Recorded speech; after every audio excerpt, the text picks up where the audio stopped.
Pues bien, en los últimos días nos hemos estado enterando de que algunas muertes por suicidio en realidad fueron asesinatos. Hay una muerte que realmente es la única que me importa, pero dudo mucho de que Anonymous sepa esta respuesta, ya que pasó hace 353 años. Yo lo sé todo. Y estamos hablando del suicidio de uno de los máximos exponentes de la arquitectura barroca.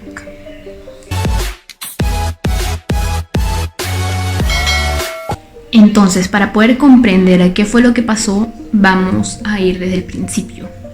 Entonces, nosotros tenemos a dos grandes exponentes de la primera gran etapa del barroco, porque el barroco se dividía en dos grandes etapas. La primera, que fue de formación y desarrollo, que según los grandes historiadores se podría denominar como alto barroco, y la segunda etapa, que fue hacia una evolución de mayor complejidad, que correspondería a la primera etapa del siglo XVIII. Pero esto depende del lugar en donde se desarrolle el barroco, porque no es lo mismo el barroco en Italia que el barroco en Francia, por ejemplo, que casi ni se podría denominar barroco, o el barroco inglés, etc. Entonces, como sabemos, el barroco es procedente del renacentismo y del manierismo. El renacentismo busca romper el precedente que tenía, que era el estilo gótico, que es una preciosidad de arquitectura, pero bueno, y toma como modelo el arte clásico. Para poder entender lo que hacían los dos grandes exponentes de la arquitectura barroca, esto es lo que teníamos antes del barroco y esto es lo que teníamos a inicios del barroco. Esta es una de las fachadas que podríamos definir como una de las primeras fachadas que incorpora rasgos barrocos. Entonces, lo que acá hace Carlo Maderno, que es uno de los padres del barroco, como podemos ver, ya trabajan con los entrantes y salientes, con los claroscuros. Un rasgo general del barroco es el dinamismo, el movimiento visual. No un movimiento literal, sino un movimiento analógico a través de las líneas, un movimiento puramente rítmico. Acá lo hacen trabajando el claroscuro, creando varios entrantes y salientes, para así, conforme le va dando el sol, se crea un movimiento visual. También hacen, utilizando la línea curva, va a ser un rasgo muy característico del barroco, y no solo en la arquitectura sino también en la escultura, en la pintura, etc. Igual respetan el código base de la arquitectura clásica, pero utilizan elementos decorativos por el lado de la exuberancia y crean monumentalidad a pesar de que el edificio sea relativamente pequeño. Ahora tenemos que recordar de que las fachadas se conciben como la escenografía de un espacio exterior, como el telón de fondo de la ciudad. Eso es un rasgo muy importante del barroco, su condición urbana, su condición cívica. Ahora vamos a ver la fachada de un barroco más evolucionado, más llevado a lo complejo. Entonces, acá tenemos de que sí podemos ver los rasgos clásicos, pero estos están transgredidos. ¿A qué me refiero? Veamos, por ejemplo, el frontón. El frontón tenemos, en realidad está dividido en tres. Uno pequeño curvo, que está roto, como lo podemos ver. Y luego tenemos un frontón recto y luego otro frontón mayor. Cada uno posee su propio entablamento asociado a su propia columna y a su propio plinto. Romper este frontón es romper el significado original, porque un frontón es una cubierta a dos aguas con un alero abajo para que escurra el agua. Entonces, romper este frontón es decir de que este frontón es puramente estético. Pues bien, ya que hablamos de las características principales del barroco, nos vamos a materia. Entonces, los dos grandes exponentes del barroco serían Bernini y Borromeo. Entonces, Bernini siempre va a ser el chico de éxito, al que le encargan los proyectos más ambiciosos, que se va a convertir en muy poco tiempo en el gran dictador estético de la Roma de los papas. Y por otro lado está Borromini, que es un personaje frustrado y no va a tener los grandes encargos que tiene Bernini. Él va a tener encargos mucho más modestos, todos en su mayoría procedentes de órdenes religiosas, pero más modestos. Pero esto no supone hacer una peor arquitectura, se pueden hacer maravillas en edificios relativamente pequeños. Y este es el caso de Borromini. Borromini era un genio, nunca se cansaba de crear, porque muy por el contrario de Bernini, a él no le importaban las riquezas ni las cosas materiales. Es más, Borromini a veces rechazaba remuneración a cambio de total expresividad, total libertad de expresividad. O sea, cada obra sea algo nuevo, algo creado por él. Por el contrario que es Bernini, que a él sí le importa lo que es la remuneración económica. Entonces, estos dos personajes son contemporáneos, pero tienen una idea de la arquitectura barroca en cierto sentido contrapuestas. Entonces, Bernini trabaja con la monumentalidad y la moderación. Va a trabajar también en el urbanismo. Bernini nació en 1598 y va a fallecer en 1680. O sea, va a tener una vida larguísima que va a abarcar casi todo el siglo XVII. Y esto lo convierte en uno de los máximos artistas reconocidos del siglo XVII, no solo en Italia, sino también afuera. Por otro lado, Borromini nace en 1599 y su vida va a terminar lamentablemente porque era un genio en 1667. Entonces Borromini se va más a la experimentación, a la creatividad, pero él solo se va a centrar en la arquitectura, no por el lado de Bernini, que era escultor, arquitecto, pintor. Ciertamente Borromini también sabe de carpintería y de cantería, pero él se va a centrar más en lo que son edificios, él no es urbanista ni nada. Entonces Borromini era un misántropo, huye de las relaciones con la sociedad. Era una persona melancólica, ahora se podría decir que era una persona depresiva. Entonces Borromini nació en Suiza, pero luego se mudó a Milán para aprender carpintería y cantería. Luego se trasladó a Roma bajo la protección de un pariente lejano de su madre, que era Carlo Maderno, uno de los padres de la arquitectura barroca. Entonces ya en Roma, Borromini fue contratado por Bernini para hacer un proyecto importantísimo, que es el baldaquino de San Pedro. Entonces este es un proyecto súper interesante, porque, a ver, veamos cuál es el problema.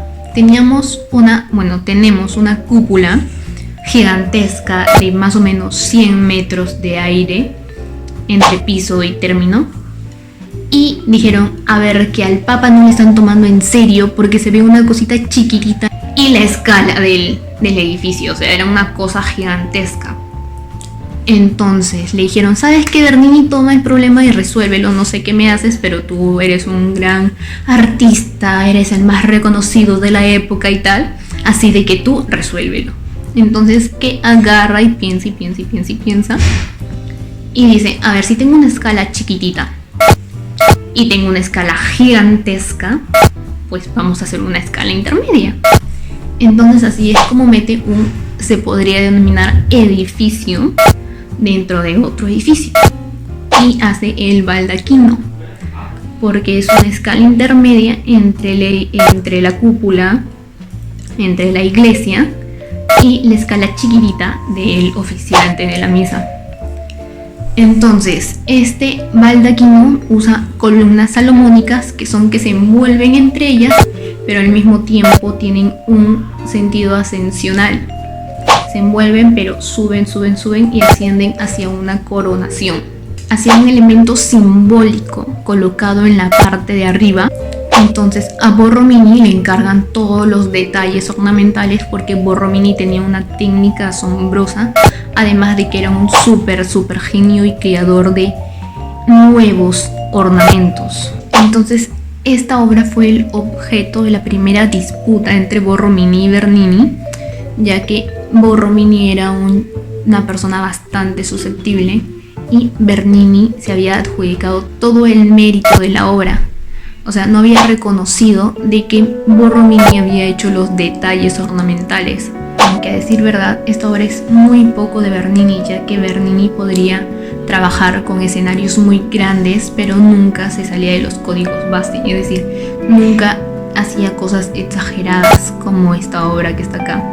Pero Pero en fin, ese fue el objeto de la primera disputa entre estos dos grandes exponentes del barroco, y desde entonces Borromini va a vivir resentido y a la sombra, se podría decir, de Bernini. Entonces esto de estar inventándose detalles ornamentales es lo que puso especialmente nerviosos a estos defensores de la tradición clásica, que para mí son unos envidiosos porque no tenían la genialidad de Borromini.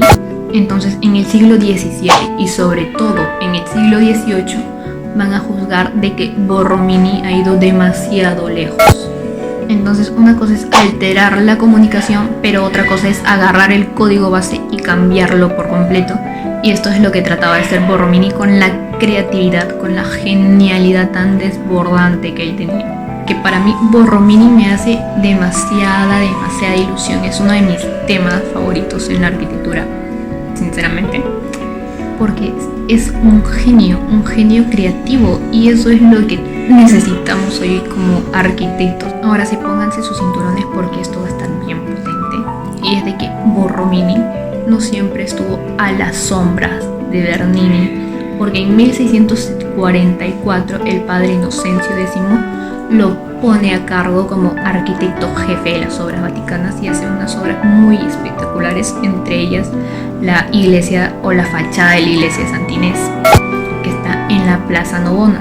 Y justamente ahí también, o sea, se tenían que hacer dos grandes proyectos, que es la fachada de la iglesia de Santa Inés y una fuente que simbolice los 4 grandes ríos del mundo de esa época. Entonces, obviamente le dieron el encargo de la fachada de Santa Inés a Borromini, y Borromini también tenía mucha ilusión de que también le encarguen en la fuente de los 4 ríos, pero al final se lo dieron a Bernini. Pero acá, como sabrán, Anonymous ha sacado un montón de trapitos sucios de los más famosos y nos ha dicho por qué le dieron este proyecto a Bernini.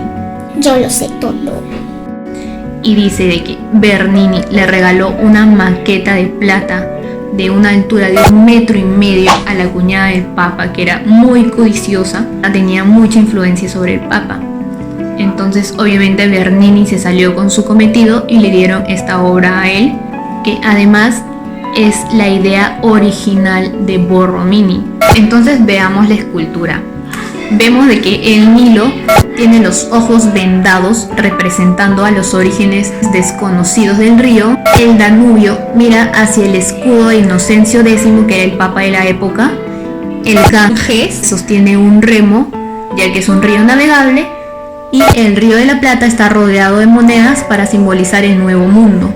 Entonces todo esto representa de forma eficaz la universalidad y la expansión por los 4 rincones del mundo del catolicismo, idea original del genio de Borromini. Entonces Borromini tuvo que aceptar de que Bernini acá ganó, obviamente con trampa,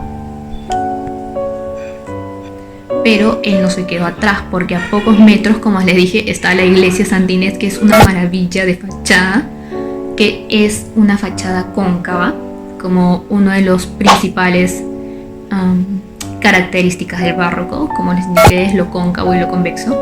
Entonces su fachada es cóncava y parece como si estuviese abrazando la fuente, como decir: está bien Bernini, está bien por lo que has hecho, yo te perdono. ¿Por qué? Porque era un genio, y además sabe que esa idea fue de él. Es que de verdad me encanta Borromini.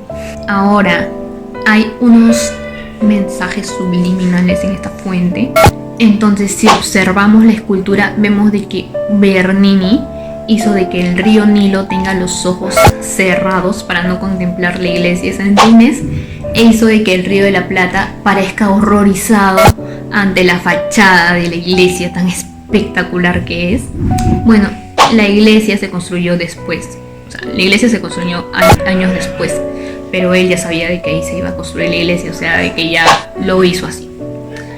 Y también lo hizo horrorizado ante un posible derrumbamiento de la iglesia, lo cual es imposible, ya que las obras de Borromini no sufrieron ningún derrumbamiento, más bien una obra de la fachada de San Pedro del Vaticano de Bernini sufrió un derrumbamiento de una de las torres que él construyó, y por eso hizo de que se refugió un tiempo y pues su reputación como que cayó, pero después subió. Después de unos años de esta obra, que fue una de las caídas de Borromini, porque él de verdad anhelaba hacer la fuente de los 4 ríos, además que su adversario le robó la idea, encontraron que se había tirado en su propia espada y después de un día de estar desangrado falleció.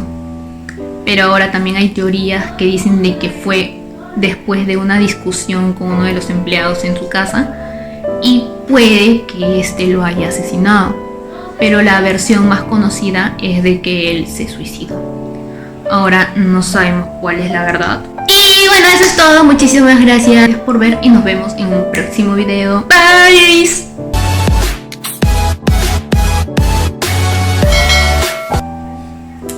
No es mentira. Muchos amigos míos me han pedido de que les mande un saludo, así que les mando un fuerte saludo a Fiorella, a Yasmín, a Maricruz, a Zafiro y a todos, y a mi familia también. Bueno, ahora sí, bye.